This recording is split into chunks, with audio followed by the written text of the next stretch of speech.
Bom dia a todos. Invocando a proteção de Deus, declaro abertos os trabalhos no dia de hoje. Só destacando que estou a presidir em razão das merecidas férias do desembargador presidente, desembargador Glauber Rego. Quero dar as boas-vindas ao desembargador Cláudio Santos, que mais uma vez, com prestígio, atende esta Câmara em substituição. Boas-vindas ao doutor Anísio, que renova a esta casa para auxiliar os nossos trabalhos. Não poderia de cumprimentar a todos os presentes, e o faço na pessoa dos advogados presentes, o doutor Paulo Roberto de Souza Leão e os demais, agradecendo desde logo a presteza no atendimento desta presidência. Cumprimento os estudantes de Direito e os demais que estão a prestigiar esse momento. No dia 5 de outubro se comemorou os 32 anos da Constituição da República Cidadã, melhor dizendo, da Constituição Cidadã. Eu gostaria, para registrar esse momento, repetir agora as palavras do deputado Ulisses Guimarães, resumidamente.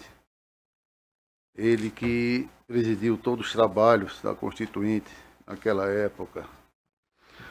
Sua Excelência disse, hoje, 5 de outubro de 1988, no que tange à Constituição, a nação mudou. A Constituição mudou na sua elaboração, mudou na definição dos poderes, mudou restaurando a federação, mudou quando quer mudar o homem cidadão.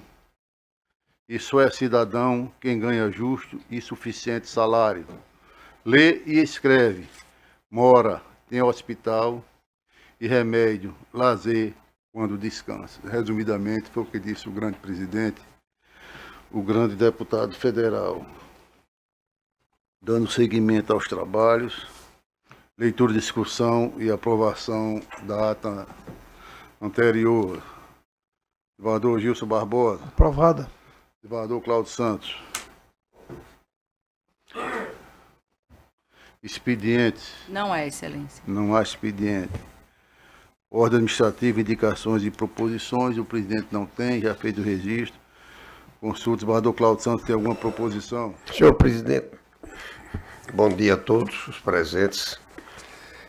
Eu quero propor uma moção de congratulações ao desembargador Amilcar Maia pelo aniversário dele ocorrido ontem, bem como sempre eu faço na Câmara Civil, principalmente, a Câmara Criminal seria um pouco diferente, mas dada a quantidade de pedidos de sustentação oral, respeitando o tempo legal e a prerrogativa do advogado, eu faço um apelo para que as defesas orais eventualmente possam se cingir ao tempo necessário para que essa palavra possa contribuir para a qualidade das nossas decisões. É um apelo que eu sempre faço. Nós temos agora, na próxima sessão da primeira Câmara Civil, já tínhamos 75 pedidos de sustentação oral. Os advogados lá, a matéria também é diferente, claro, conseguem sintetizar, mas é humanamente impossível se conseguir, vamos dizer, 60 seriam 900 minutos, seriam 15 horas de sustentação oral, de maneiras que esse sistema nosso está não só nos assoberbando demasiado, mas principalmente tirando a qualidade das nossas decisões, porque não tem como, a verdade é essa. No criminal até que nem tanto, mas para a gente lá, como é um volume assustador. Então, com essa proposta e essas considerações, senhor presidente, ressaltando o respeito ao tempo legal e à prerrogativa do advogado, eu faço essa proposição. Desembargador Gilson, como vota, e se tem alguma proposição? Presidente, eu quero permissão para acompanhar o voto do desembargador Cláudio quanto ao aniversário do desembargador Amilcar, mas também me recordo do pai dele, desembargador Deusdedito, que no dia 18, vindouro, faz idade, já está aposentado, mas prestou relevante serviço a este tribunal e ao judiciário do Rio Grande do Norte.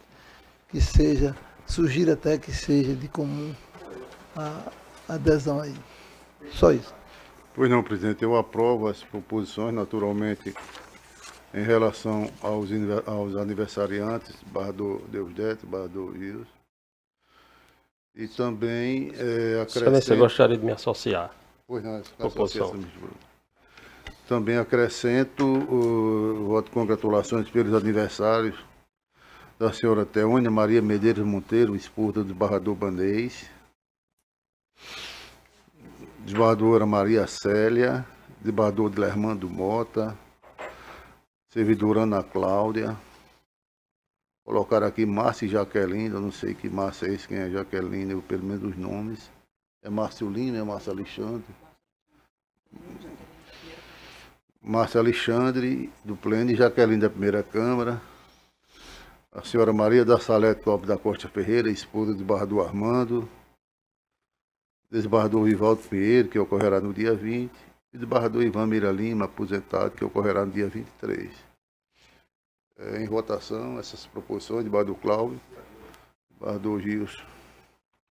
Também gostaria de me associar, excelência. Pois não, presidente. E aproveitando a colocação feita do desembargador, pelo desembargador Cláudio Santos, apelando aos advogados para que procure observar naturalmente. O prazo é curto, mas seria muito importante. Por que na Câmara, desembargador Cláudio, já está aumentando também o número de sustentação? É muito importante, mas eu observo que muitas vezes o advogado sequer traz a beca, a sua própria beca, até por questão de higienização, né? E pega uma beca aqui que é usada por outros advogados e fica desconfortável o tempo que se perde para vestir e ter aquela para outro. E eu estimularia, né? Não estou exigindo em absoluto, cada um trouxesse a sua beca e já viesse pronto para o seu momento. Evitaria concorrer com outros momentos. Passaremos a pauta, conferência de assinatura de acordo, a presidência tem enquanto relator, desembargador Saraiva, na apelação criminal 082-6898-85-2021, onde foi apelante Paulo Daniel Soares Lopes, advogado Leonardo Nascimento Miranda, apelante Anderson Danilo Lopes Soares Lopes e advogado Alexandre Souza Cristiano dos Santos, apelado do Ministério Público. O acordo foi disponibilizado, eu, para ganhar tempo, evito fazer a leitura e pergunto aos pares se aprova. Desembargador Cláudio Santos. Desembargador Gilson. Aprova. Bom, gostaria de pedir desculpa a todos pelo fato de estar de máscara, né? Por um momento me parece não muito mais oportuno, mas que eu estou um pouco gripado e quero evitar que, porventura, passe para alguém. Bom, vamos iniciar com uma agravo em execução de número 080-5829, onde é agravante Manuel Batista de Pontes, relator desembargador Gilson Barbosa. O advogado é o doutor Paulo Roberto de Souza Leão. É o 73. 73. Sua Excelência tem 10 minutos a partir de agora. Agradeço, Excelência, senhor desembargador presidente, eminente desembargador Gilson Barbosa, doutor relator, senhor desembargador Cláudio Santos, excelentíssimo senhor procurador de Justiça, Anísio Marinho, senhoras advogadas, senhores advogados, senhoras e senhores serventuários, senhoras e senhores, a defesa técnica do senhor Manuel Batista de Pontes vem a essa colenda Câmara Criminal com profundo respeito realçar, apenas para realçar, destacar relevantes pontos na matéria posta em julgamento neste agravo em execução. Cuida-se, portanto, de agravo de execução penal em face da decisão do eminente juízo da Primeira Vara Regional de Execução Penal, que denegou a pretensão do agravante em obter recolhimento domiciliar.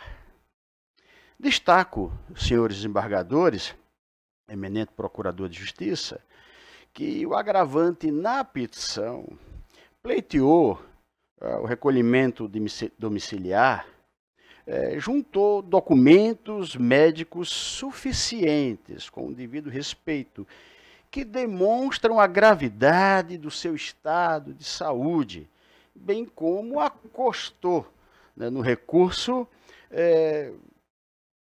atestado médico recente da lavra do médico da unidade prisional, né, da cadeia pública de Norá Simas Lima Deodato, Dr. Cássio Cavalcante de Castro, onde se percebe a evidência, a incapacidade do Estado do Rio Grande do Norte, na execução penal, de acompanhar de forma técnica, no cenário médico, e com o tratamento necessário devido ao apenado. Senhores desembargadores, com a devida vênia, a negativa do eminente juiz de primeiro grau, foi afirmado que não havia documentos suficientes.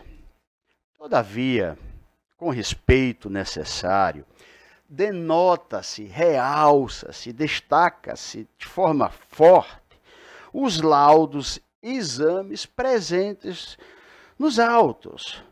O agravante, ele é portador de hipertensão arterial sistêmica, de diabetes mellitus em alto grau, insuficiência coronária, insuficiência cardíaca, já tendo sido submetido a diversas cirurgias, inclusive no cenário cardíaco, faz uso contínuo de medicamentos, o que coloca também em um grupo de risco para complicações médicas, em razão dessa cardiopatia grave e contaminações virais e fúngicas.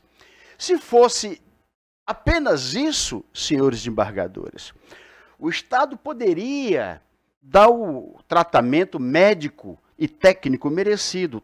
Todavia, o próprio médico-chefe da unidade prisional, em documento acostado nos autos, afirma de modo categórico que esta unidade prisional não tem condições médicas nem técnicas de fazer o acompanhamento e o tratamento devido. Quem faz essa afirmação é o doutor Cássio, que é o médico-chefe da unidade prisional. O agravante, ele é idoso. Isso agrava ainda mais a situação. Ele está debilitado. Ele já sofreu diversas intercorrências em razão do seu estado de saúde, inclusive infarto do miocárdio, por mais de uma oportunidade. Nós sabemos, senhores desembargadores, com todo respeito, que o artigo 117 da Lei de Execução Penal assegura o recolhimento domiciliar e ele coloca requisitos para quem está no regime aberto. Todavia, ao falar de grave doença, a jurisprudência vem abrandando e abordando essa situação, afastando o eventual rigor em situação excepcional de grave ameaça à saúde e inferência à dignidade humana. Existem precedentes no egrégio Superior Tribunal de Justiça, por sua 5ª turma, que diz que é possível, perfeitamente possível, o apenado em regime fechado, que é a hipótese dos autos, o senhor Manuel Pontes irá progredir de regime agora, no próximo ano, né? Desde que fique demonstrado a impossibilidade do Estado em apreciar, manejar, ou seja, como obrigação estatal, cuidar daquele que entra no sistema penitenciário e é merecedor de atenção e de cuidado específico, ou seja, de modo excepcional. Do mesmo modo, o Supremo Tribunal Federal, isso se busca no informativo, por exemplo, 504, diz que a transferência do condenado que não está no regime aberto para o recolhimento domiciliar é medida excepcional que se apoia no postulado da dignidade da pessoa humana e que considera, pois, desde que é efetivamente demonstrado que é a hipótese dos autos, é possível, sim, a concessão do pleito de recolhimento domiciliar. Senhores desembargadores, as moléstias, as doenças, as agruras, os achaques, a saúde do agravante, Manuel Pontes, e aí eu destaco que foi servidor durante muitos anos do ITEP aqui no Rio Grande do Norte, com a larga folha de serviços prestados, hoje é merecedor de atenção e de cuidado do Estado.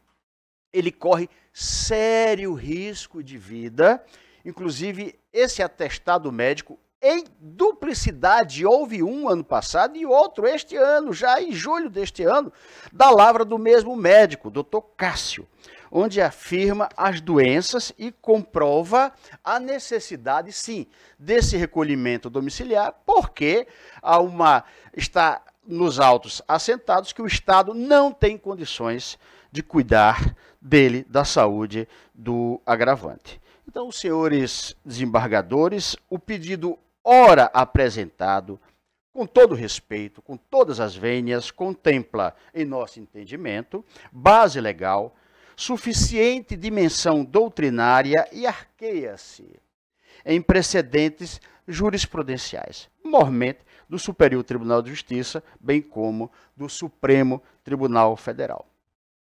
Senhores desembargadores, eminente Procurador de Justiça, ante todo exposto, requer-se a procedência do recurso, ora apreciado, para que seja reformada a decisão recorrida e determinada a concessão do recolhimento domiciliar do apenado Manuel Batista de Pontes. Repito, foi muitos anos funcionário do ITEP, com diversos anos de atuação. Portanto, em nome da defesa técnica do recorrente, Manuel Batista de Pontes, agradeço a atenção dessa Igreja Corte. Muito obrigado. A presidência agradece a Vossa Excelência e passa a palavra ao eminente relator. Senhor presidente, senhor desembargador Cláudio, meu voto foi previamente distribuído com os senhores. E é bem curtinho, eu vou ler algumas pequenas passagens, em que digo o seguinte: preenchidos os requisitos de admissibilidade, deve ser conhecido o presente agravo em execução. Pretende o agravante a reforma da decisão proferida pelo juiz da COR, com o fim de que lhe seja concedida a prisão domiciliar. Razão não lhe assiste. Não há como se acolher o pleito de substituição da prisão pena pela domiciliar, em razão do atual estado de saúde do paciente. O recolhimento à prisão domiciliar na fase da execução penal, como forma de regime de cumprimento de pena, encontra respaldo legal no artigo 117 da Lei de Execuções Penais, que transcrevo.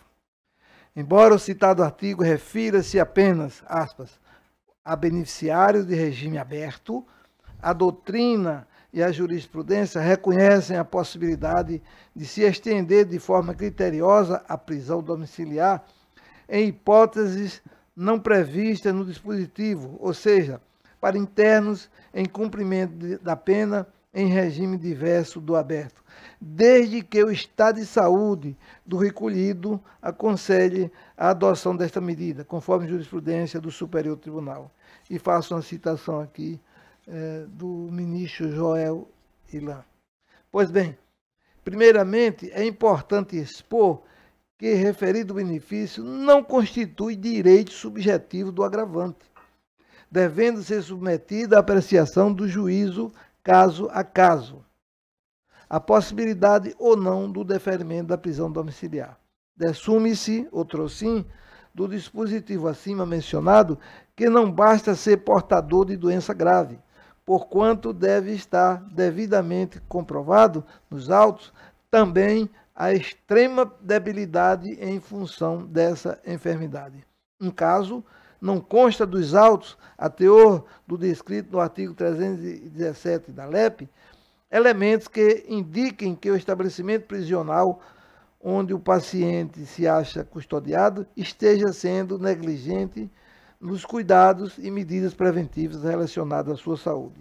Ao contrário, por meio dos documentos médicos acostados, extrai-se que o agravante é acometido com algumas enfermidades específicas, que podem ser tratadas com medicamento contínuo, sem nenhuma gravidade extrema para a concessão da prisão domiciliar. Constata-se ainda que a defesa não demonstrou qualquer prejuízo sofrido pelo agravante no sentido de realizar tratamento indicado pelo atendimento médico. Isso porque ao agravante é garantido o direito à assistência à saúde nos termos do artigo 14 da Lei de Execução. Fora isso, não ficou caracterizado mediante esclarecimento médico a necessidade de permissão de saída do agravante para que fosse dado fiel cumprimento ao restabelecimento de sua saúde, conforme prescreve o artigo 120, inciso 2 da LEP.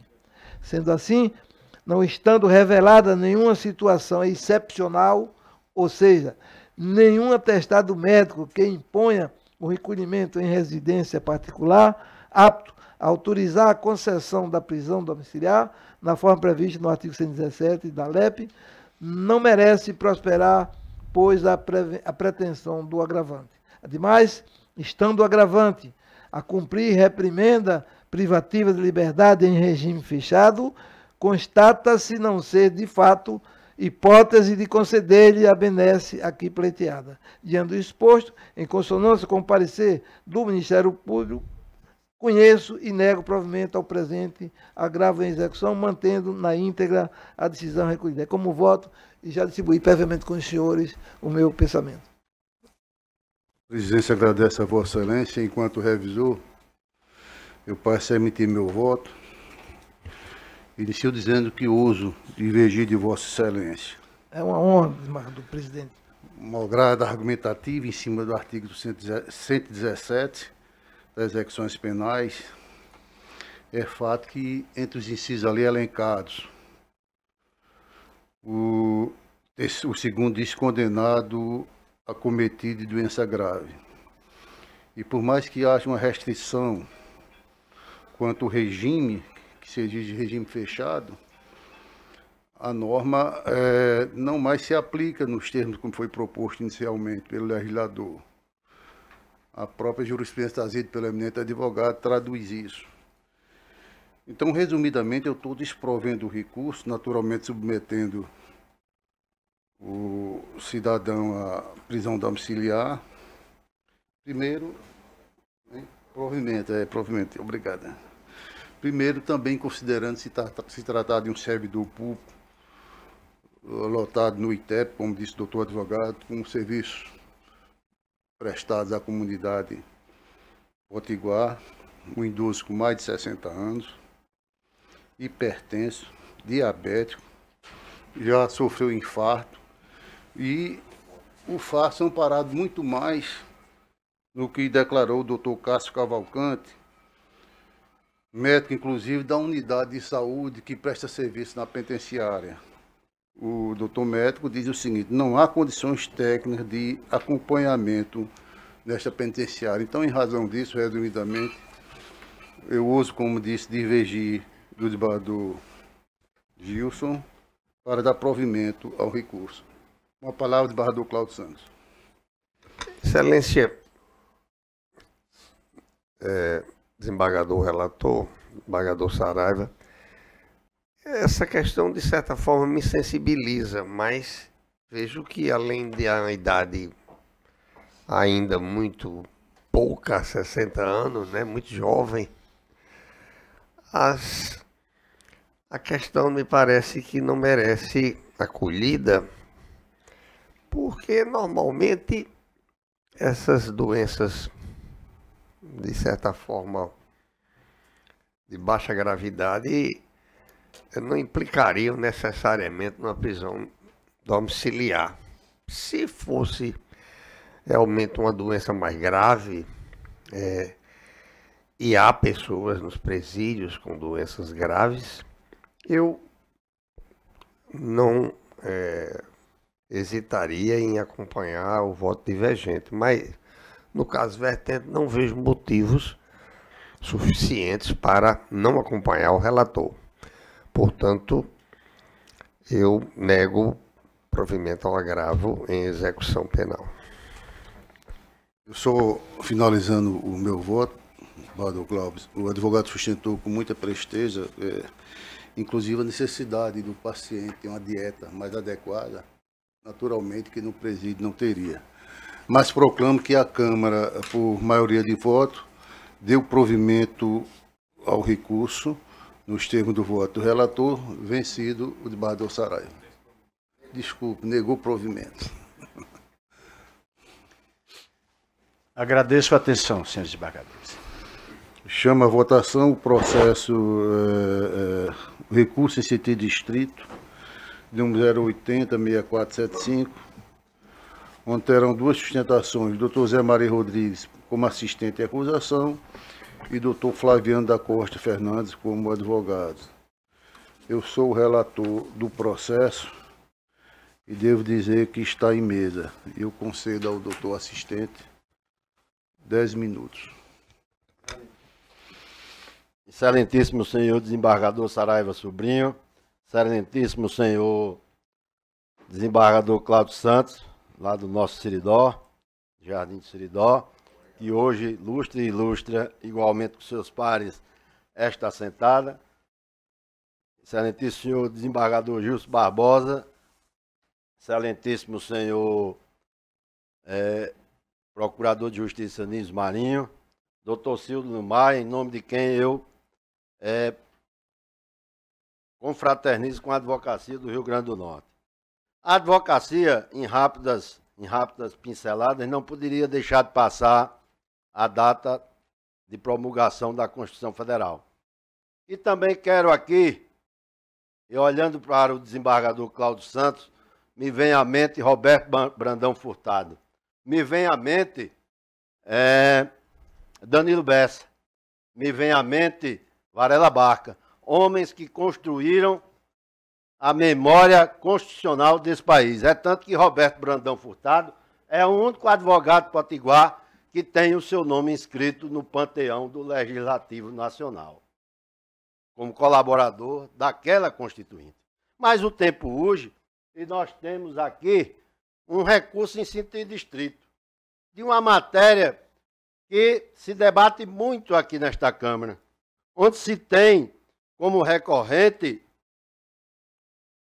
o advogado Paulo. Lógico que ele está aqui como cidadão, mas no dia 1º de maio de 2016, após uma noitada de bebida, atropelou o senhor Alcides Vieira, lá na Avenida da Integração, com o concurso, ao meu ver, do dólar eventual. E aí, pode vir à cabeça dos senhores desembargadores, e aí, doutor Zé Maria, a embriaguez por si só induz ao dólar eventual? Não. Ela isoladamente, não. Mas ela conjugada com a indiferença do acusado para com o resultado do fato crime, conjugada com a indiferença com a dor das vítimas sobreviventes, no caso, seus filhos, Luciano, Fabiano e sua mãe, que não está aqui presente, aí sim se faz e se perfaz o dolo eventual. E digo mais, vossas excelências, e digo mais. Eu falei que o recorrente é advogado. Isso não o diferencia dos demais, mas deveria ter inculcado na cabeça dele que logo após o sinistro deveria ter prestado socorro. Ele diz, na assentada do processo de conhecimento da instrução, que não teve consciência de que atropelara uma vítima, mas ele teve consciência para, com o concurso de um familiar, esconder o seu carro, o carro envolvido no sinistro. Um concurso de um familiar. Então, Quem tinha consciência para esconder é porque sabia que algo grave cometeu. Mas aqui, a defesa técnica do recorrente poderá dizer: mas, doutor Zé Maria, o senhor mudou de lado, porque o senhor já pontificou neste mesmo tribunal defesa do dolo eventual. Sim, já pontifiquei, mas tenho 2 casos, doutor desembargador Saraiva, que se distingue desse daqui. E eu, graças a Deus, o alemão, e aqui eu digo, não em tom de blague nem de deboche, mas o Alzheimer ainda não me pegou, graças a Deus. E eu me lembro de um caso emblemático do estudante de odontologia, Jorge Gomes Cortez. Ele praticou um fato semelhante, mas discrepante dessa natureza aqui, lá na Tomás Landim. Mas ele não ficou indiferente ao resultado morte. Ele prestou socorro à vítima. Ele não é indenizado, doutor Cláudio Santos, porque a pecúnia não devolve a vida de quem foi. Mas ele indenizou as vítimas, procurou mitigar a dor. E tem um último, que, por coincidência, foi julgado e relatado por doutor Glauber Rego, e que teve como chanceleres desse julgamento o desembargador Saraiva e o desembargador Gilson, que é o caso do Heitor Teixeira, que também cometeu um fato dessa natureza, mas só que houve uma frenagem. E mesmo assim, depois de minha pessoa sustentar de que houve essa frenagem, mesmo assim o tribunal, com o rigor que achava que deveria ter naquele caso, disse: não, ele freou, mas os demais elementos do dolo eventual têm que ser discutidos e debatidos pelo tribunal do júri. Então, se vierem aqui dizer que eu mudei de lado, eu não mudei. Agora, ninguém bota, isso aqui eu digo carinhosamente, sem nenhum afronto à defesa técnica, ninguém bota régua e compasso na forma altiva de José Maria advogar. E graças a Deus tem uma coerência de 34 anos de profissão. Que me bastam. Mas quando eu digo que me bastam, eu digo com humildade. Porque quando eu chego nessa casa, eu me lembro de Sobral Pinto, os circunstantes passarão, mas o nosso dever de consciência é impositivo. Portanto, e podem dizer, mas por que tanta paixão nessa assistência de acusação? Sabe por quê, desembargador Saraiva? Eu sei que vossas excelências não serão impregnados por esse fato, mas esse fato conta.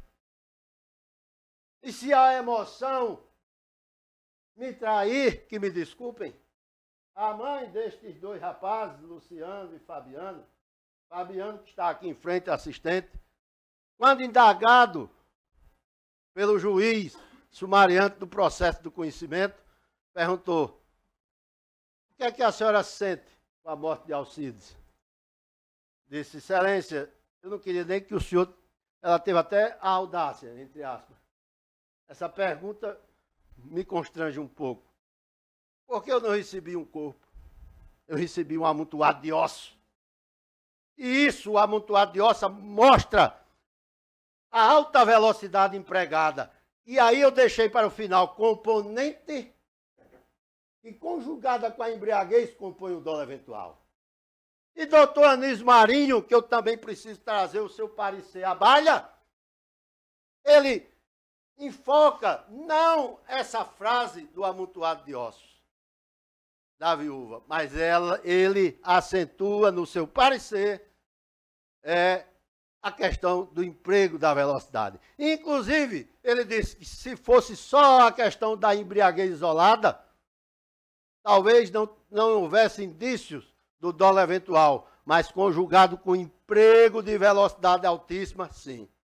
Então, por todas essas achegas, eu peço que Vossência, e aí as pessoas podem dizer, Vossência, sim, no português lá do nosso seridó. Vossência, o português tosco que não tira o respeito.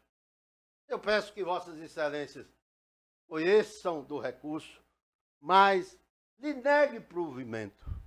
Lhe negue provimento para que o juízo natural constitucional do Tribunal do Júri diga definitivamente se é dolo eventual ou culpa.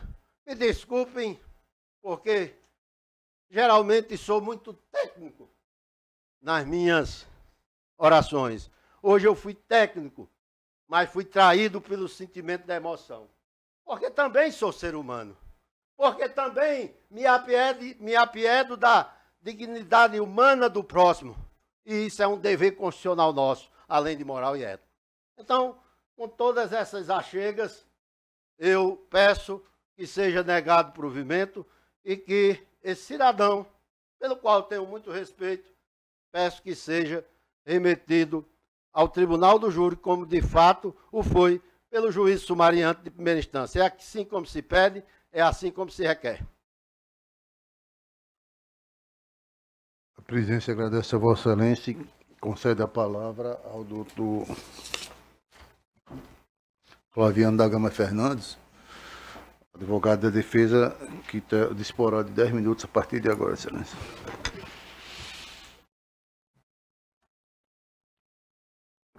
Excelentíssimo senhor desembargador presidente Saraiva Sobrinho, o qual é relator desta matéria aqui em julgamento, desembargador Cláudio Santos, aqui compondo esta data a Câmara Criminal, desembargador Gilson, nossos cumprimentos, doutor Anísio Marinho, ilustre representante do Ministério Público, colegas advogados, demais presentes, eventuários. Eu ouvi a sustentação da assistência da acusação, a qual eu me associo à sua tese aqui exposta. Me associo porque ele, em alto e bom som, afirmou aqui que a embriaguez, a ingestão de bebida alcoólica isoladamente não pode conduzir uma sentença de pronúncia. Todavia, a assistência da acusação, e assim como o parecer do Ministério Público, avançou a sentença de pronúncia. De forma indireta, de forma, posso até dizer, até não objetiva, subjetiva, tenta dar improvimento a este recurso com base em elementos, desembargador Gilson, que não constam na sentença de pronúncia. Com base em elementos, desembargador Cláudio, que não foram usados como sustentação para a pronúncia neste caso. E os elementos postos como alta velocidade, os elementos postos como embriaguez, que não foi atestada, não se encontram nos autos. Não se encontram, na verdade, na sentença de pronúncia. Foram matérias superadas durante a instrução processual. Este rese foi interposto contra a decisão e o fundamento posto na sentença de pronúncia. É contra aquilo que nós estamos atacando. Alta velocidade está superado. Embriaguez está superado. Por que embriaguez? E o que é que traz a sentença de pronúncia? Traz uma situação exclusiva, uma única fundamentação, desembargador Cláudio. Exclusivamente. Uma única fundamentação. De que o réu teria ingerido bebida alcoólica antes do evento.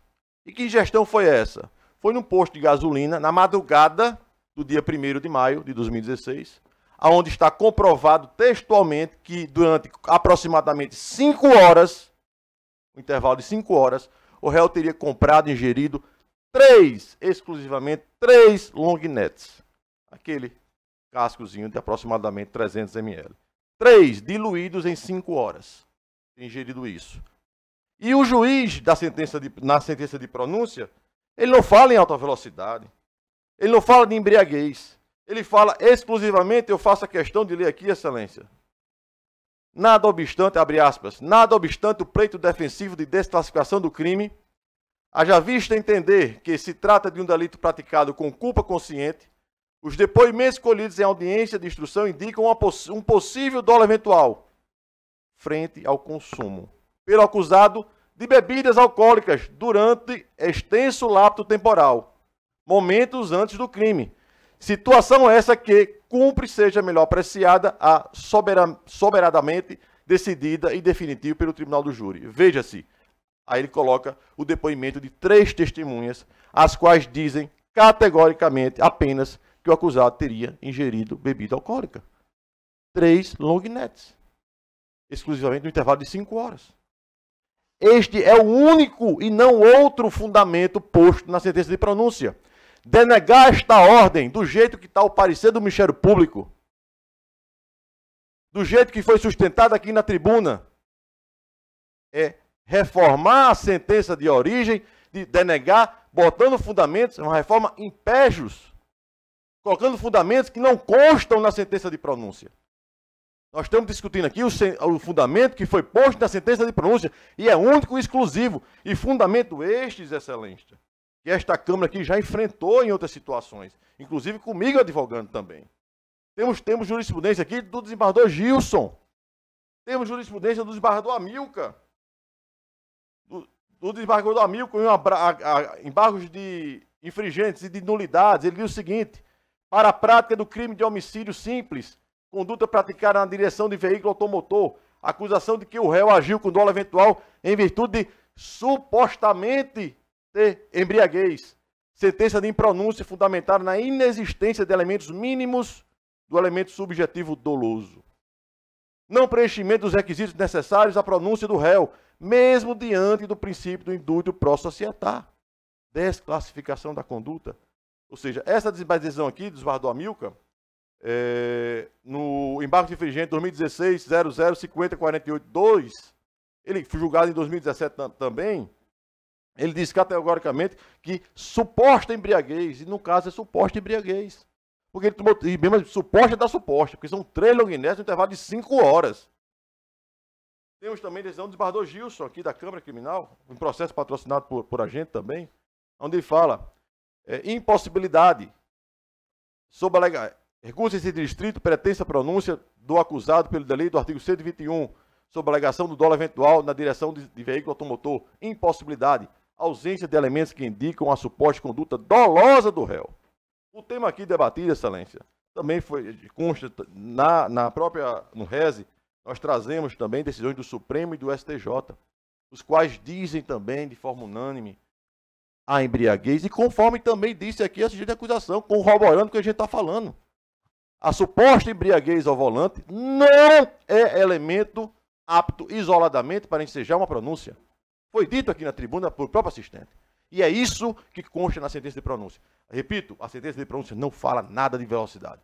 A sentença de pronúncia não fala nada sobre indiferença. Embora, excelência, esteja provado nos autos a indiferença, a diferença que fez esse acidente, na verdade, na vida do recorrente. A diferença é que ele até hoje cumpre tratamento médico psiquiátrico, está testado nos autos. Que indiferença é essa? E esse procedimento, excelência, na verdade, desde o seu nascedouro, ele já é vislumbrado como uma culpa consciente e não como dolo eventual. A doutora Sandra Lali, que primeiramente a juíza da vara de trânsito, quando recebeu esse procedimento, o promotor não quis denunciar pelo dolo eventual, pelo dolo culposo, no caso, homicídio culposo, até pediu a que fosse remetido o processo para a vara do júri, porque no entendimento dele seria dolo eventual. A doutora Sandra, em mais de 10 laudas, dá uma verdadeira aula do que é dolo eventual e culpa consciente. E determina a remessa dos autos para o procurador de justiça, para que ele ofereça a denúncia, no caso, reanalise o caso para o dolo, ou para, no caso, na culpa consciente, para que seja feita o homicídio culposo. Só que o procurador de justiça entendeu também, ainda, que seria o dolo eventual e pugnou pela remessa do processo para a vara de júri. Excelências, não quero me alongar, eu estou sendo aqui de forma preciso e técnico, peço apenas que seja analisada o fundamento posto na sentença de pronúncia, nada mais. E faço o alerta também para que seja ressachado toda a matéria ventilada pela assistência da acusação e pela parecer do Ministério Público, haja vistas que indiretamente eles trazem um ensejo que Vossas Excelências desprovam este recurso, aplicando, no caso, a reformácia e o impégio da decisão. O acidente aqui analisado, Excelência, não foi fruto direto da combinação álcool e direção, mas sim de distração, por um cochilo ocasionado pelo cansaço da hora. E nesse sentido, ante a inexistência de elementos aptos a sustentar a pronúncia do recorrente, é que pedimos a reforma da decisão recorrida. E não estamos pedindo muito, desembargador Cláudio. pois nunca se pede muito quando se pede justiça. E é o que singelamente pedimos. Justiça, Excelência. Muito obrigado. Presidência, agradece a Vossa Excelência também o doutor advogado Zé Maria, enquanto assistente, e passa a emitir seu voto, naturalmente já liberado com antecedência para os dois colegas. Naquilo que interessa, naturalmente não lerei no todo, eu digo o seguinte: conheço do recurso, no mais deve ser provido. Com efeito, após acurado incursionamento nos elementos de prova, e sem a intenção de transpor os limites cognitivos índices à pronúncia, convenci-me da inexistência de baldrame mínimo a superdanear a figura típica do artigo 101 do Código Penal, mesmo na vertente do dolo eventual. Principiando pela materialidade, não há muito para discorrer, porquanto o laudo necroscópico de ID tal é expresso ao concluir haver o senhor Alcides Vieira dos Santos falecido em decorrência de áspera reticência, edema e hemorragia cerebral, devido a traumatismo crânioencefálico da vítima, em vítima de politraumatismo produzido por ação contundente. Aspas, reticências, pontuo. No tocante aos indícios de autoria, as imagens captadas, a própria confissão do recorrente e os depoentes testemunhais as justificam, inexistindo ubi end ratio espaço para maior discurso dialético. Lá do outro, mais precisamente no alusivo ao componente subjetivo, penso carecer a hipótese de subsídios, ainda que diminutos, a embasar o dolo eventual e, por consectário, submeter o caso a júri popular. Ora, as testemunhas arroladas pelo Ministério Público, quando ouvidas, afirmaram ter o pronunciado adquirido naquele fatídico dia uma média de 3 cervejas tipo long neck, consumindo-as no decorrer de toda a madrugada. Ainda no mencionado período, conforme demonstra as câmeras do posto de gasolina, onde se localiza a loja de conveniência, o inculpado havia deslocado seu automóvel, onde se achava estacionado, a fim de liberar a via para a passagem de um ônibus, fatos quais, em tese, não se conciliam com o avançado estado de embriaguez sustentado e descrito na vestibular imputatória. Não bastasse, nada foi colacionado pelo órgão acusador a demonstrar o total e manifesto comprometimento das funções motoras do recorrente e tampouco ter havido desenvolvimento de velocidade do permitido na via em comento, no caso a Avenida Prudente Moraes, na altura do bairro de Candelária.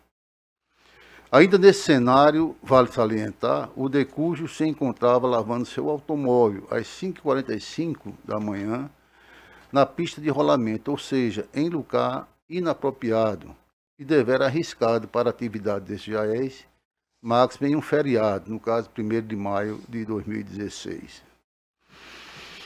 Não se pretende aqui, é verdade, trazer a debate a tese de responsabilidade concorrente, até porque, ao contrário da realidade evidenciada na série civil, no âmbito penal não se admite, aspas, a compensação de culpas, como já advertia Júlio Fabrini Mirabete, nos idos de 1999, e eu transcrevo a colocação de Mirabete naquilo que interessa. Todavia, a subsistir a exegese esgrimada na linha jurisprudencial aposta no parecer da douta PJ, tal fato se mostra deveras relevante, porquanto, aspas, reticência. O dolo eventual não é extraído da mente do agente, mas das circunstâncias do fato, reticência, fecho aspas. E essas tal, como detalhado no item anterior e reforçadas mais adiante, só favorece ao insurgente. Afinal, volvendo às nuances fáticas, acaso se acreditasse no uso de álcool e modo propulsor do infortúnio, e não existe indício de uma embriaguez comprometedora e da velocidade excessiva, as quais, ao meu sentir, poderiam até respaldar a figura subjetiva pregoada pelo Ministério Público.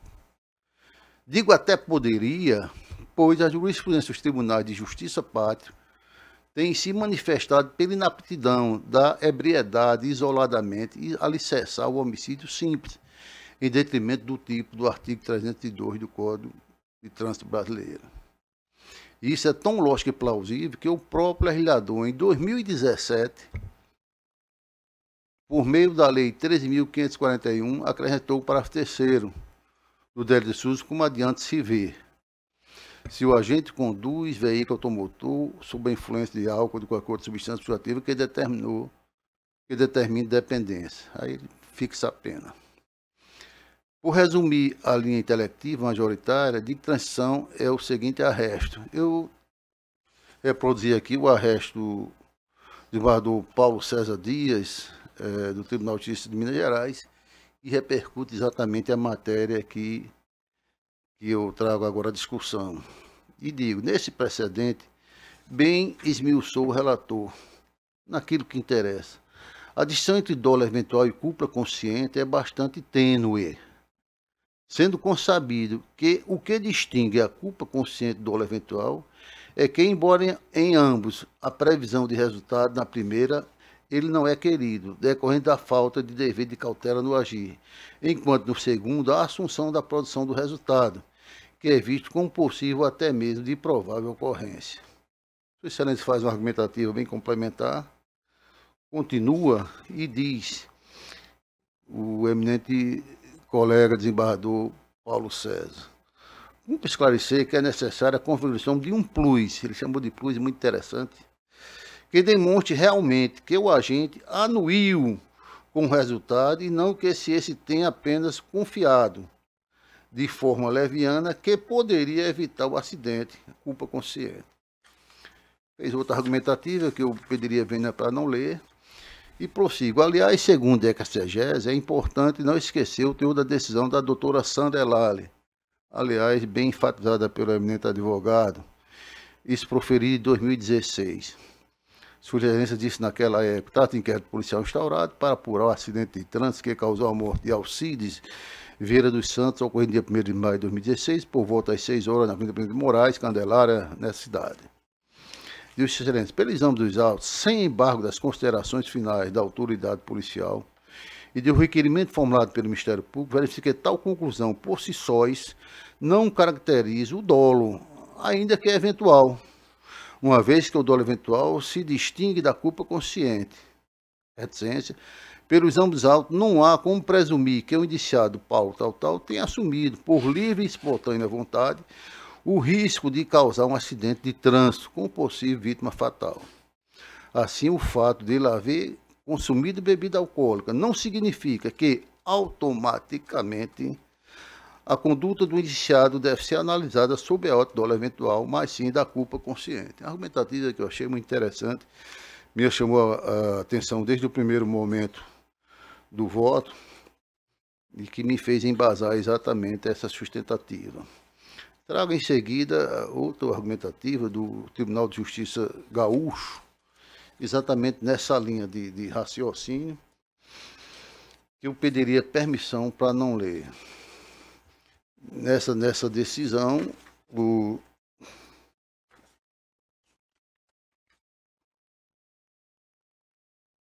desembargador Luciano André Lossmann, 2020, ele desfecha a argumentativa assim: no caso dos autos, a caracterização do dolo eventual, a incoativa refere que o acusado, a testa do veículo Ford Fiesta, teria causado a morte de vítima.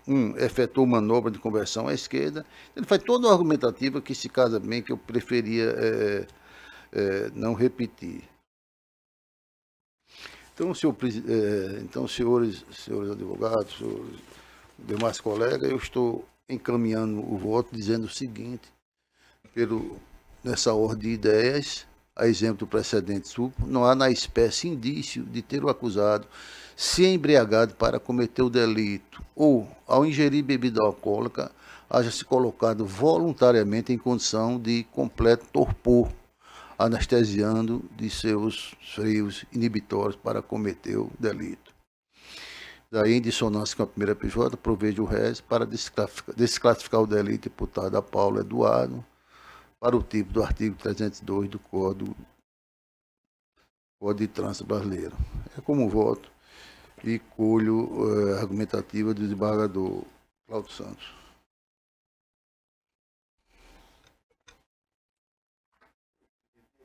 Inicialmente, quero cumprimentar os advogados, doutor José Maria e doutor Flaviano Gama, pelas adequadas defesas dos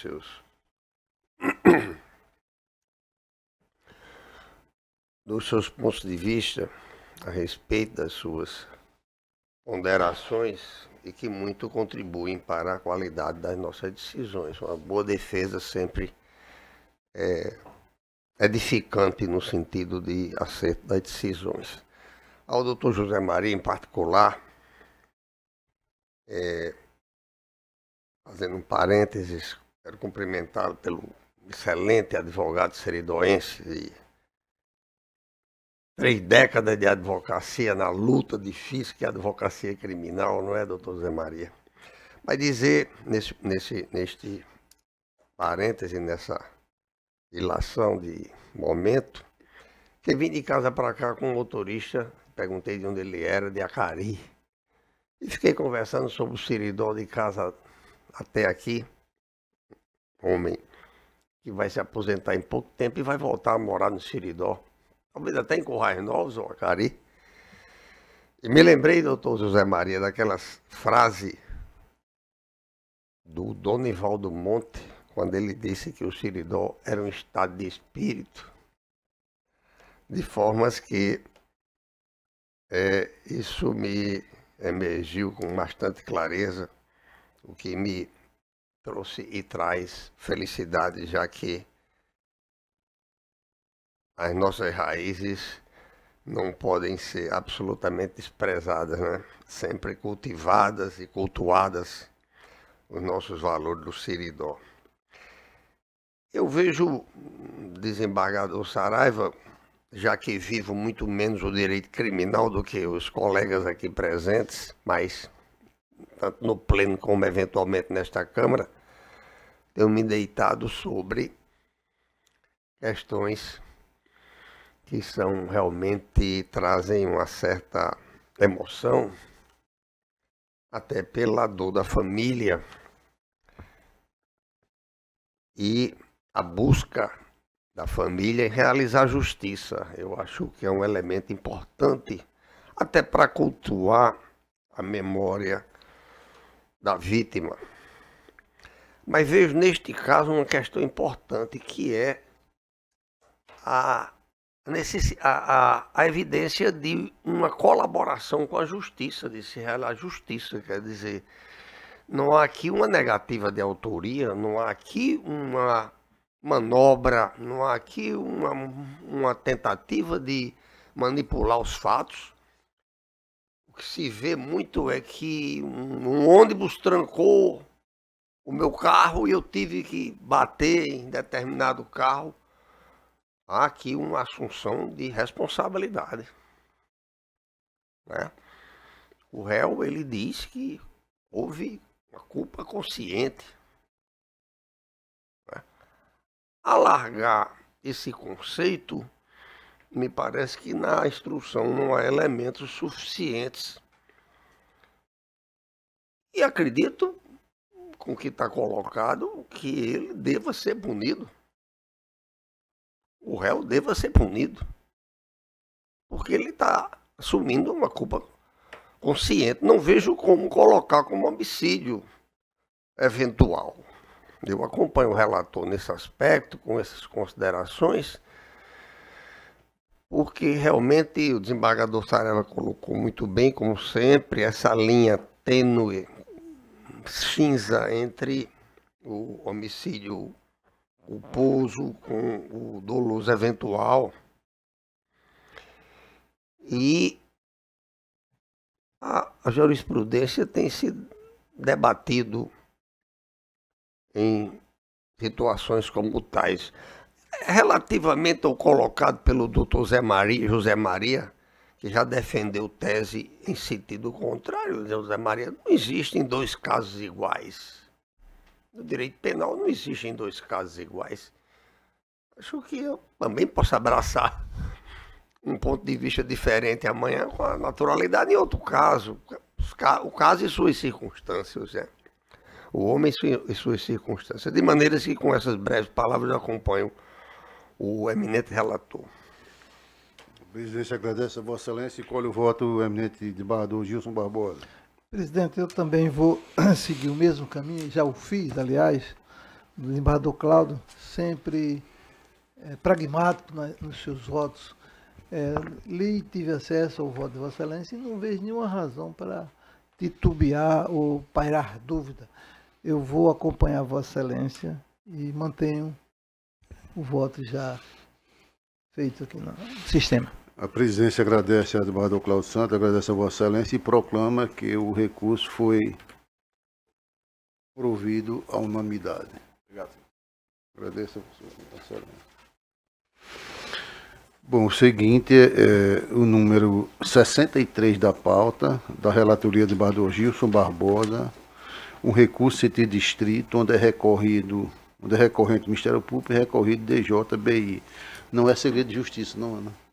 Não.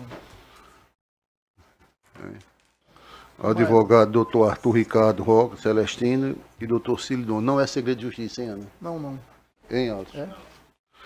Não, né? 63, é. Antes de... Consta no sistema do desembargador. Que foi autuado como segredo, assim, só evitaria, porventura, alguma... Se está numa das partes. Bom, antes de considerar a palavra Vossa Excelência, eu queria registrar a presença aqui neste recinto do doutor Aquiles Perazzo. Doutor Aquiles, por favor. Seja bem-vindo. Doutor Aquiles é presidente da ABRAQUIM, Associação Brasileira dos Advogados Criminalistas do Estado do Rio Grande do Norte. Seja bem-vindo, Excelência. Doutor Silidon dispõe de 10 minutos a partir de agora, Excelência. Muito obrigado, senhor presidente, desembargador Saraiva Sobrinho. A quem saúdo. E saúdo também o desembargador Cláudio Santos. Tranquilo, né? Registrando que sempre é uma alegria muito grande encontrar irmãos seridoenses nessa nossa luta, nessa nossa batalha.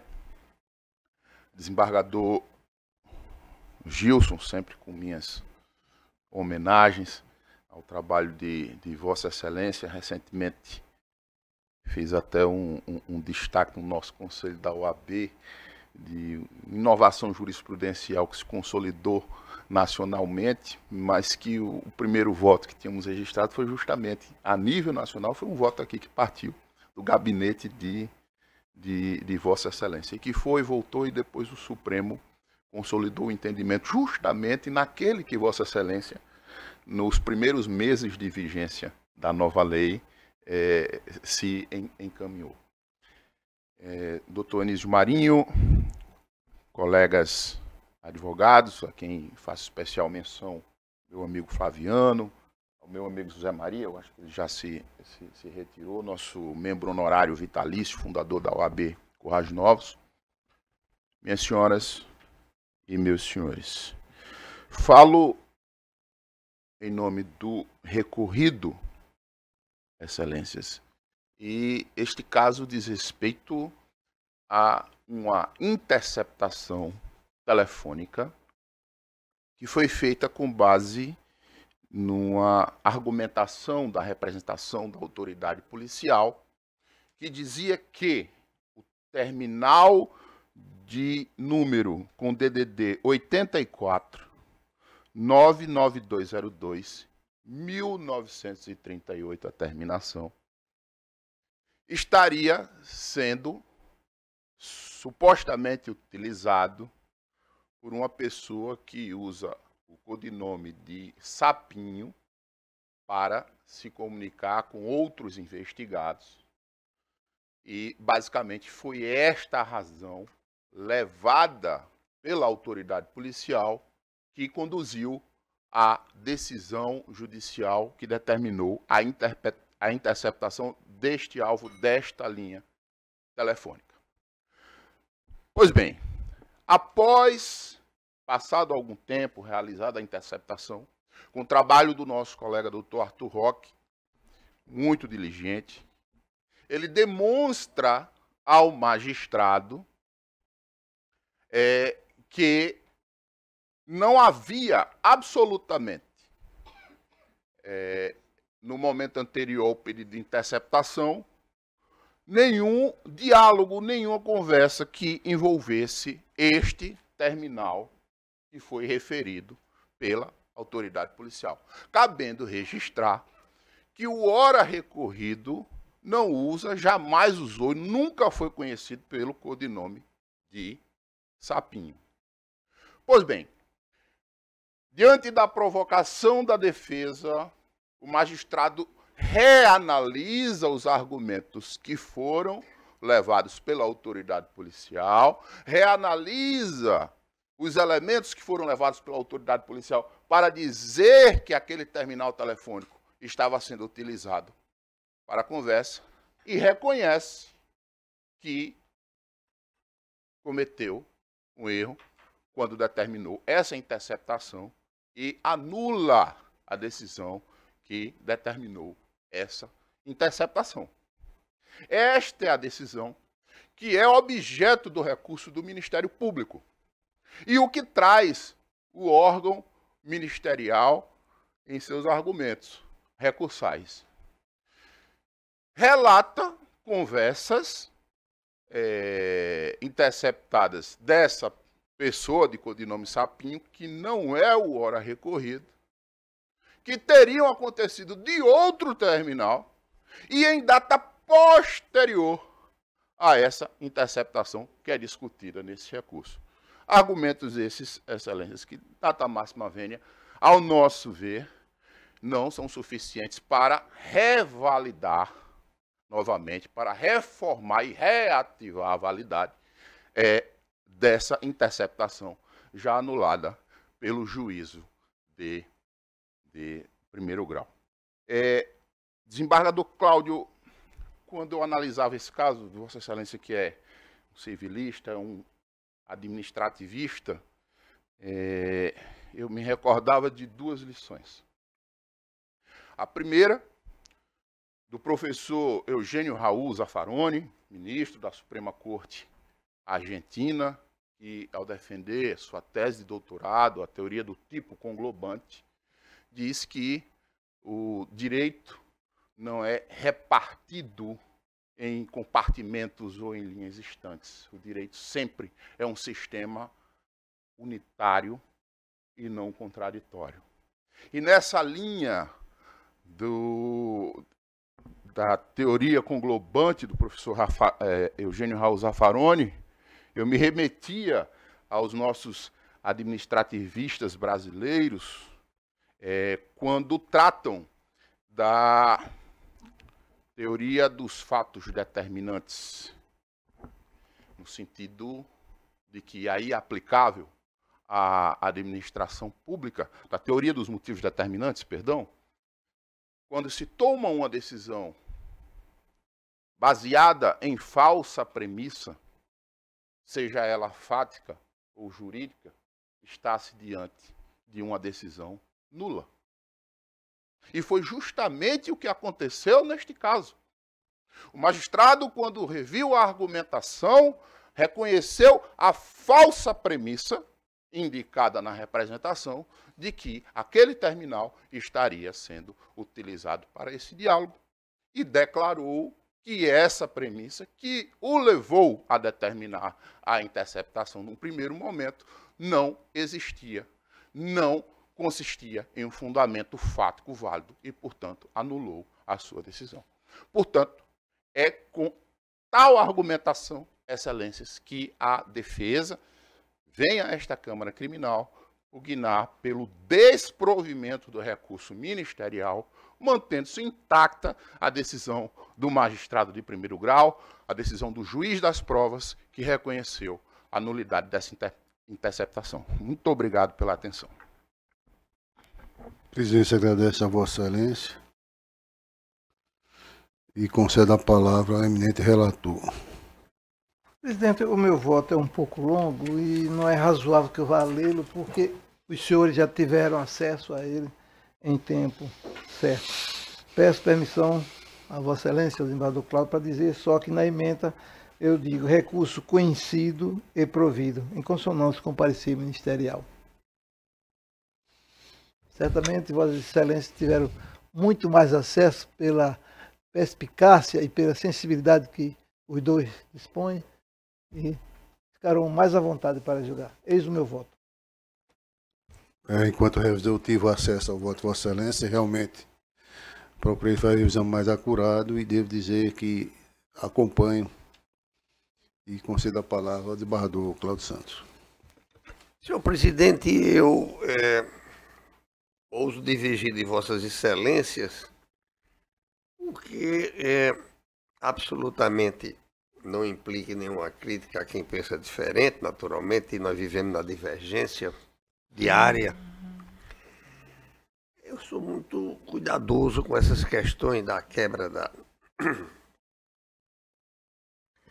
da quebra dos direitos básicos do cidadão, da quebra do sigilo telefônico, essas questões todas que têm graçado de forma bastante irresponsável pelo Brasil afora.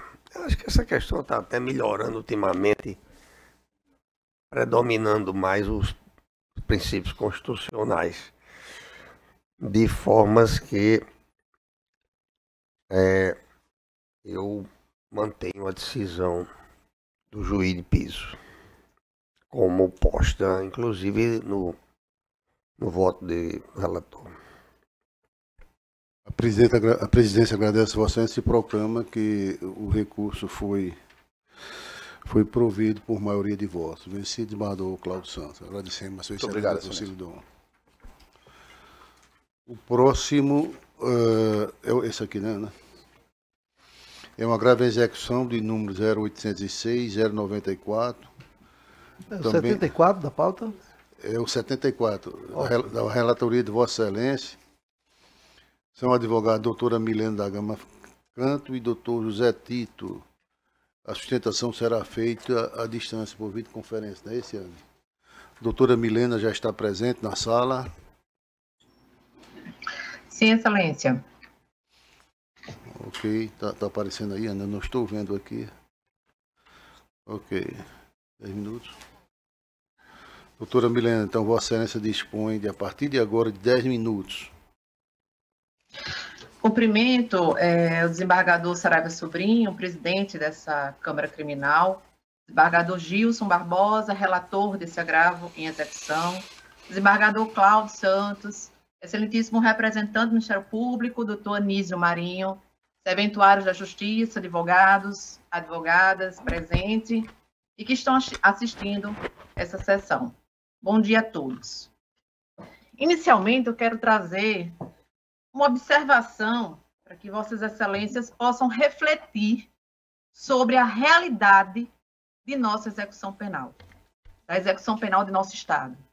Advogados criminalistas que atuam diuturnamente com a execução penal ecoam numa mesma voz. Está havendo uma grande resistência para o reconhecimento de direitos cristalinos de apenados, causando excesso de execução. Excelências, estamos com os presídios do nosso Estado abarrotados de apenados com direitos a benefícios legais que estão sendo negados por fundamento que tanto essa Câmara quanto o STJ já pacificaram o entendimento. A exemplo do caso da fração, a aplicação da fração distinta para a progressão, que até hoje o juiz de piso insiste em aplicar a fração única. A exemplo de indeferimento de progressões, quando visivelmente o apenado preenche os requisitos objetivos e subjetivos, como é o caso, e logo irei detalhar, ou seja, nunca vi tantos casos de excesso de execução aos presos. Nunca vi tantos agravos em execuções sendo julgado por essa Câmara Criminal, pautado pela essa Câmara Criminal. Toma alguns minutos de minha sustentação, mas algo me trouxe um instinto para trazer essas observações para que Vossas Excelências possam refletir sobre essas decisões em matéria de execução penal. Pois bem, o presente caso é muito simples, trata de um agravo contra decisões que indeferem a progressão de regime do apenado ao regime semiaberto. Apesar do apenado já ter alcançado o requisito temporal de progressão, que foi desde o dia 9 de outubro de 2021, ou seja, Estamos à porta de 1 ano da aquisição desse requisito objetivo, possui boa conduta carcerária ao longo dos 3 últimos anos em regime fechado, por ter também exame criminológico e relatórios psicossociais favoráveis à progressão e ter tido um parecer favorável do Ministério Público de primeiro grau para a progressão. O juiz de piso, ignorando todas essas circunstâncias, indeferiu o benefício com base em 2 fundamentos, que inclusive essa Câmara Criminal já julgou como inidôneo.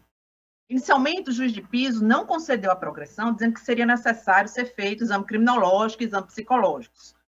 O agravante, sem qualquer impugnação, aguardou que fosse feito todos. E todos convergiram no mesmo sentido. O agravante está apto a progredir. No exame criminológico, foi evidenciado que o agravante não possui sinais de personalidade antissociais e nem sinais de transtorno mentais.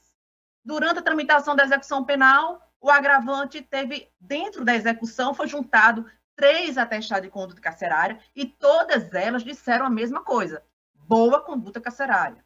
O relatório social e psicossocial destacou favorável e diversos aspectos favoráveis e relevantes ao agravante, apontando que o mesmo tem predisposição à ressocialização. E vou dizer por quê. Isso diz também um relatório social. Participou de diversos cursos, projeto de leitura para a liberdade, cursos promovidos pela Defensoria Pública, obteve aprovação no Enem, excelências. Ele estudou dentro do presídio, nas condições inóspitas do presídio, e teve aprovação do Enem. Existe nesses autos, excelente, uma vasta comprovação de projetos desenvolvidos pelo agravante. Então, aqui estamos falando de um apenado que não só possui só um atestado de conduta carcerária favorável. Estamos falando de um apenado com comprovações concretas que a sua intenção de retornar para o convívio social foi atestado pelo relatório psicossocial.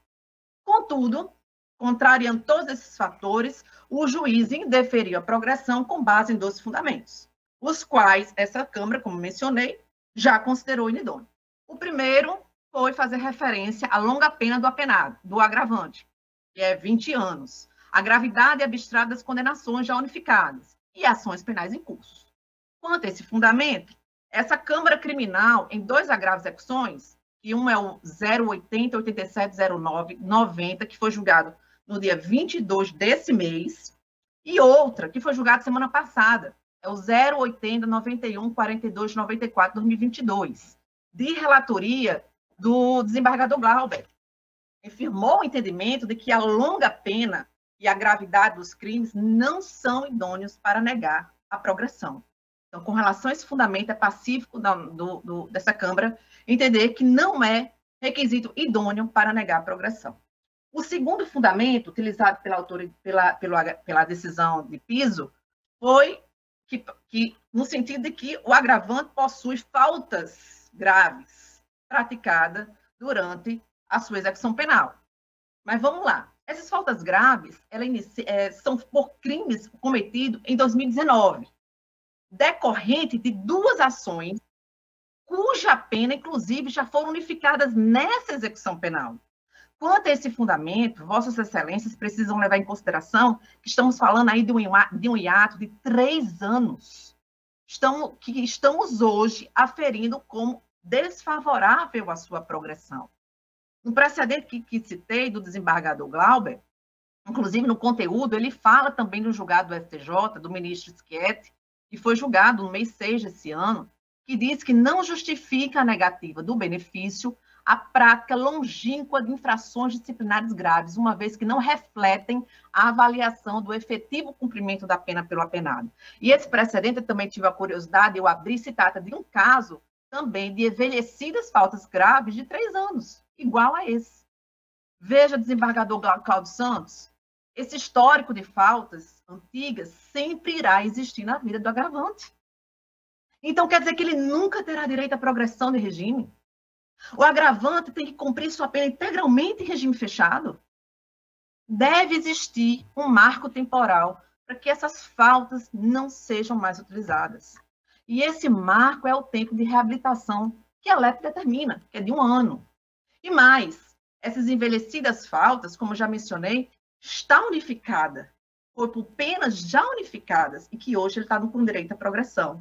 E mais, essas mesmas envelhecidas faltas graves já foram analisadas judicialmente. O juiz já utilizou essas faltas para regredir o regime e para recontar o prazo de benefícios, ou seja, a utilização dessas mesmas faltas que hoje a decisão quer negar a progressão, já foram utilizadas lá atrás contra o agravante. Configura verdadeiro bis in idem.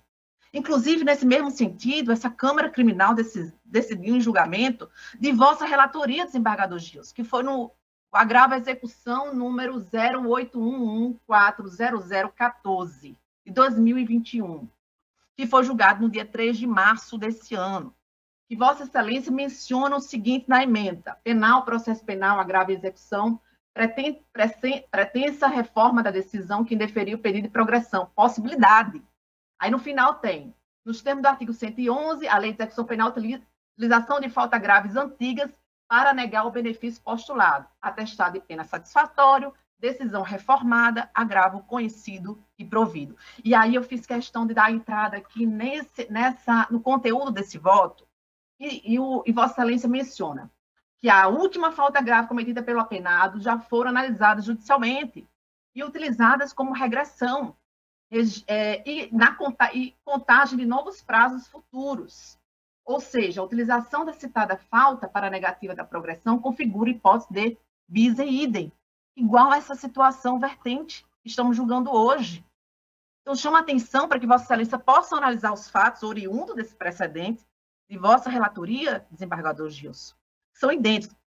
Mas, assim, na verdade, não são tão idênticos, porque esse precedente, também tive a curiosidade de adentrar nele, e ele fala de um caso de um apenado que teve cometido durante a execução penal 6 novos crimes e 2 fugas. Ou seja, mesmo diante dessas circunstâncias, a Corte disse que o seguinte: não é apto a impedir progressão. Por fim, Excelência, tenho a dizer que nunca é tarde para alguém mudar. O direito subjetivo de progressão não pode ficar restrito a exame de longa pena, ações penais em curso, envelhecidas faltas disciplinares, né, já utilizada pelo magistrado, né, para regredir o regime, né? Portanto, o que é que eu temos a concluir com esse agravo? Diante do resultado favorável do exame criminológico, dos resultados favoráveis dos exames psicossociais, dos diversos atestados de boa conduta, do parecer favorável do Ministério Público primeiro grau para que seja reconhecida a progressão, dos precedentes recentes dessa Câmara Criminal, em especial de Vossa Excelência, desembargador Gilson, e diante de diversos precedentes do STJ, que eu pedi venda nem para fazer a menção, mas no agravo tem todas elas. Então, a defesa pede a procedência desse recurso. Obrigada. A presidência agradece a Vossa Excelência e devolve a palavra ao eminente relator.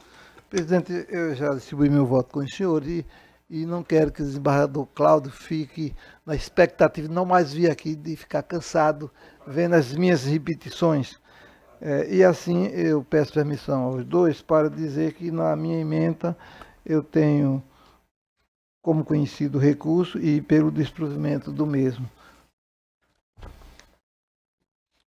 Parabenizo a doutora advogada pela sustentação. Realmente é uma matéria que exige nós julgadores um pensamento bem acurado, mas cada caso é um caso. E por mais que Sua Excelência traga argumentativa e traga esteio aqui no que já distribuiu essa crônica, estando precedente de Vossa Excelência, a hipótese me parece bem singular.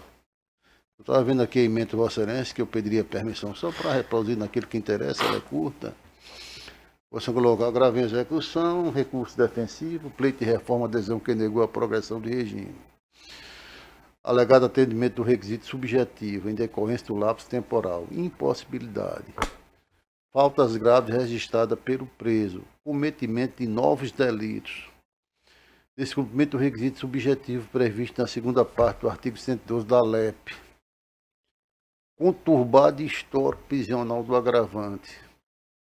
Comportamento analisado durante toda a execução da pena. Exame criminológico não conclusivo, é bom que se destaque isso aí, quanto à possibilidade de progredir para regime mais brando. Conhecimento desse provimento. No voto, Vossa Excelência foi perfeita quando discorre essa sustentativa que fez agora. Então eu acompanho sem nenhuma dúvida, Vossa Excelência, e peço o voto do desembargador Cláudio Santos. Senhor presidente, aqui o magistrado recorrido disse que o apenado em sua última progressão cometeu 2 novos crimes, poucos dias depois de ser transferido para o semiaberto. Então realmente parece suficiente que o apenado não quer progressão, né? Conscientemente, de formas que eu acompanho o relator. A Câmara, na unidade, conheceu e deu provimento ao recurso nos termos do voto do relator. Vamos dar seguimento, não tem mais nenhuma sustentação prevista desse provimento, né? Eu estou trocando, mas inclusive adiando, é isso que eu vou colocar, inclusive um de Vossa Excelência, até pela ausência do desembargador Glauber Rego, que está de férias, o 86, o 89, o 101, o 103, que é da relator, que é a sustentação do Dr. Silidon, onde é recorrente Daniel Bernardo da Silva, estou adiando, e também o 100, e este aqui é o 75, esse último aqui que a gente colocou, o 40, estão todos adiados, necessitamos da presença do Glauber Rego. Senhor presidente, esses processos, então, que Vossa Excelência citou,